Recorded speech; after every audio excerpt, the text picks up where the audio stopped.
अब वक्त कम है, इसलिए 5-5 मिनट जो बाकी लोग हैं।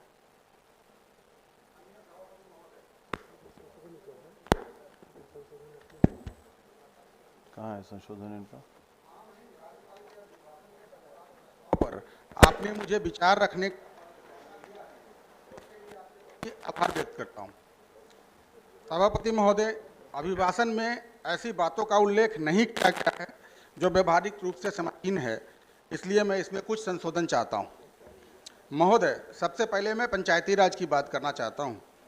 सबसे पहले पंचायती राज विभाग में सरकार का ध्यान आकृष्ट करना चाहता हूं और बताना चाहता हूं कि पंचायती राज व्यवस्था राज्य में कायम है।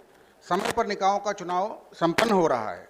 पंचायती राज प्रतिनिधियों के मानदेय की ओर सदन का ध्यान आकृष्ट करना चाहता हूं। महोदय, अभिभाषण में पंचायत प्रतिनिधियों के मानदेय की वृद्धि का कोई जिक्र नहीं किया गया है, जबकि पंचायत प्रतिनिधियों का पद सम्मान का होता है, लेकिन इनका मानदेय इतना कम है जो सम्मानजनक नहीं माना जा सकता है। महोदय, और जो मानदेय देना है सरकार को वो भी लंबित है, कई वर्षों से नहीं मिला। कई पुराने प्रतिनिधियों का भी भुगतान अभी तक बाकी है। महोदय, तो सबसे पहले तो मैं यही चाहूंगा कि बिहार सरकार का कोई भी स्कीम, कोई भी काम तभी संभव है जब पंचायती राज व्यवस्था सुदृढ़ होगा और वो मजबूती से काम करेगा। सरकार की कोई भी योजना तभी संभव है, जो उसकी परिकल्पना हम तभी कर सकते हैं जब पंचायती राज मजबूत होगा। सरकार को इस ओर ध्यान दिलाना चाहता हूं मैं।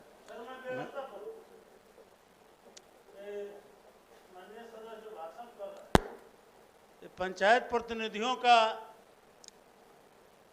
कोई मानदेय नहीं होता है, इसको नियत भाता बोलते हैं। तो मानदेय नहीं है इसमें, नहीं, मानदेय नहीं है, नियत भाता है।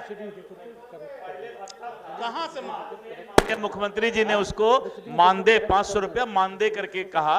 पहले भत्ता था, अब मानदेय हो गया। अच्छा, उसको कर दिया जाएगा प्रोसीडिंग महोदय, अगर ये मानदेय है या भत्ता है, विषय इस बात की नहीं है। विषय ये है कि कम से कम उनको प्रखंड में 5 बार जाने का पैसा मिल जाए। चाहे मानदेय कहिए, भत्ता कहिए, जो देना है दीजिए, जो भी देना है दीजिए, ये मैं बोल रहा हूं। मुझे इस बात से कोई आपत्ति नहीं है कि आप मानदेय दे रहे हैं कि भत्ता दे रहे हैं। जो भी दीजिए सम्मानजनक दीजिए, और इतना दीजिए कि वो प्रखंड मुख्यालय तक 5 बार अपने मीटिंग के लिए जा सकते हैं, अपने मोटरसाइकिल में पेट्रोल भरवा सकते हैं। हुजूर, पंचायत प्रतिनिधियों के बैठने का प्रखंड में कोई निश्चित स्थान नहीं है। बीडीओ साहब की कृपा पर है कि वो एक कुर्सी देंगे कि नहीं देंगे। हुजूर, मैं चाहता हूं कि पंचायत प्रतिनिधियों के बैठने का व्यवस्था हो और प्रखंड में लोग बैठ सकें, ऐसी कोई व्यवस्था की जाए, ऐसी कोई जगह निर्धारित की जाए। हुजूर, ठीक है, हमारे पूर्व में जो मंत्री होते थे सम्राट चौधरी जी बनाई थी, तो ये जो आप बोल रहे हैं वो चलिए हो गया। चलिए नहीं, अगर बनाई थी, अगर बिहार सरकार ने सब जगह बना दिया है मैडम, और अगर महिलाओं के बैठने का जगह हर प्रखंड में 50% प्रतिनिधियों के बैठने का जगह है, तो मैं सरकार का धन्यवाद करना चाहता हूं। और मैं ये बताना चाहता हूं कि बड़ा सक्सेस सरकार चल रही है। चलिए आगे। महोदय, वार्ड सदस्य, जो वार्ड सदस्य जीत कर आए हैं पूरे बिहार के अंदर, उसमें अभी भी कुछ जगह पे प्रभार नहीं दिया गया है नए वार्ड सदस्यों को। यह बहुत गंभीर विषय है। जो वार्ड सदस्य जीत कर नए आ गए, अभी भी वहां पे नल जल की चाबी पुराने वार्ड सदस्य के पास है। उन्होंने खाता ट्रांसफर नहीं किया है, और अगर खाता ट्रांसफर नहीं होगा तो उस वार्ड में विकास की परिकल्पना या सोच अगर हम रखते हैं तो ये नाइंसाफी होगी। हजूर, मैं चाहता हूं कि अतिशीघ्र सरकार इस पे संज्ञान ले और जो वार्ड सदस्य को चार्ज प्रभार नहीं मिला है उन्हें दिलाया जाए। चलिए, बहुत बहुत धन्यवाद। अभी विभाग पंचायतों को सौंप दिया गया हजूर, लेकिन उसके नाले के निर्माण के लिए, उसके पाइप के लिए, उसकी सिंचाई की व्यवस्था के लिए किसी तरह का कोई आवंटन नहीं है। तो सिर्फ विभाग पंचायत में देने से पंचायत में बिहार में कोई भी ऐसा धन उपार्जन का रास्ता नहीं है, कोई टैक्सेशन नहीं है। कहां से पैसा ला करके वो नल और पाइप को बनवाए और कृषि के लिए उस पंप को चलाए, ये एक गंभीर विषय है। कृषि प्रधान राज्य है हजूर, यहाँ पे कृषि ही जीवन जीविका का स्रोत है। कैसे हम खाएंगे और कैसे आगे बढ़ेंगे, पहले खाएंगे तब आगे बढ़ेंगे। तो हुजूर उसमें आवंटन की आवश्यकता है। हो जल गए नल आपके जो योजना। मुद्दे थे वो तो आ गए सारे। हुजूर आपने जिन मुद्दों पर संशोधन के लिए भेजा है वो तो आ गए सारे। नहीं सर, अभी उसमें जल नल भी है, मनरेगा है, दो छूटा हुआ है सर। और अभी बहुत ज़्यादा समय भी हमने नहीं लिया है। अगर बीच में टोका टोकी नहीं होता तो 2 मिनट में मैं खत्म कर लेता। चलिए। मेरा इतना बड़ा नहीं है हुजूर। चलिए बोलें। जल नल में सरकार का आंकड़ा है कि 100% जल नल हुआ। मैं मानता भी हूं कि 100% जल नल का काम हुआ, लेकिन कल ही मंत्री महोदय जवाब दे रहे थे और माननीय मंत्री का जवाब था कि जल घर के अंदर तक पाइप पहुंचाया जाता है।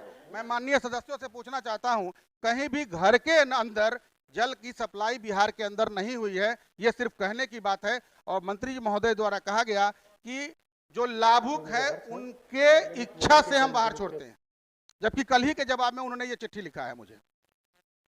उसके बाद फिर हाउस आएगा। अगर 75% चला गया है तो हम चाहते हैं कि जहां बाकी है वहां 100% चला जाए। तो ये हजूर करा दिया जाएगा। बीच में बाकी मनरेगा महोदय, मनरेगा चल रहा है। मनरेगा के अंदर जो कार्य हो रहे हैं उसमें मिट्टी का कार्य होता है। मिट्टी का कार्य अभी उन्हीं जगहों पे किया जाता है जहां अभिकर्ता को लाभ होता है या जहां मिट्टी सुलभ उपलब्ध है। वैसे स्कूल में, वैसे जगहों पे जहां प्राथमिकता के आधार पर हम मिट्टी भराई का काम चाहते हैं, वहां पे नहीं हो पाता है, सिर्फ इसलिए कि वहां पे मिट्टी बगल में उपलब्ध नहीं है। तो अगर मनरेगा में मिट्टी के कैरेज को थोड़ा बढ़ा दिया जाए तो हम प्राथमिकता के आधार पर उन कार्यों को ले पाएंगे जो कार्य अति आवश्यक है, ना कि उन कार्यों को ले लें जो प्राथमिकता में नहीं है, फिर भी जहां मिट्टी उपलब्ध है वहां हम पैसा खर्च करने के लिए करते हैं उसको। तो ये बहुत बड़ा दोष है। इसको हम चाहते हैं कि अविलंब इसमें संज्ञान लिया जाए और इसको भी महोदय ठीक करवा दिया जाए, ताकि कैरेज अगर उसमें 40% तक का हो जाएगा तो मिट्टी की उपलब्धता हर उस जगह हो पाएगी। अगर किसी घनी आबादी में कहीं स्कूल है, पंचायत है, अगर उसमें मिट्टी का कार्य करना है तो कैरेज के अलावा कोई विकल्प नहीं है, इसलिए इसको करना अति आवश्यक है महोदय। अभी ये तो बोलेंगे नहीं लोग, ये लोग तो बोलेंगे। वैशाली जिला में जब मैं घूमता हूं सर तो देखता हूं कि हर जगह घोरपरास अपना आतंक मचाए हुए हैं। सरकार ने घोरपरास मारने का व्यवस्था किया है, बट वो पर्याप्त नहीं है। एक गरीब किसान जो 2000 square feet, 3000 square feet, 5000 square feet में हजूर खेती करता है, जब मैं उसको देखता हूं कि वो बम्बो लगा करके और खेत की चारदीवारी करता है और तब उसमें अपना खेती करता है, देख के बड़ा खराब लगता है हजूर। मैं चाहता हूं कि घोरपरास की समस्या से निदान दिलाया जाए ताकि आराम से जिले के लोग खेती कर सकें। वैशाली जिला हजूर चारों तरफ से नदियों से घिरा हुआ है महोदय, आपका भी क्षेत्र वही है। बाढ़ की विभीषिका से वैशाली जिला पूरी तरह त्रस्त है। जब नेपाल से पानी आता है तो बाढ़ आ जाता है। हम क्या सोचते हैं, नेपाल पानी छोड़ दे रहा है तो क्या करें, लेकिन महोदय इससे आगे क्या हम ये नहीं सोच सकते कि नेपाल से पानी आएगा उसके बाद आगे क्या करना है। चारों तरफ से नदियां हैं वैशाली जिला के हजूर। अगर हम जो नाले हैं उनको सिर्फ सही ढंग से उड़ाही कर दें तो 5 दिन, 7 दिन, 10 दिन के लिए पानी आएगा और फिर से वो नदी में चला जाएगा, तो फिर से कृषि के लिए काफ़ी जमीन उपलब्ध होगा और वैशाली जिला के कृषक खुशहाल हो पाएंगे हजूर। और नीचे जो वो सब्सक्राइब का बटन है ना, उसको हिट करो, जल्दी से करो। सब्सक्राइब।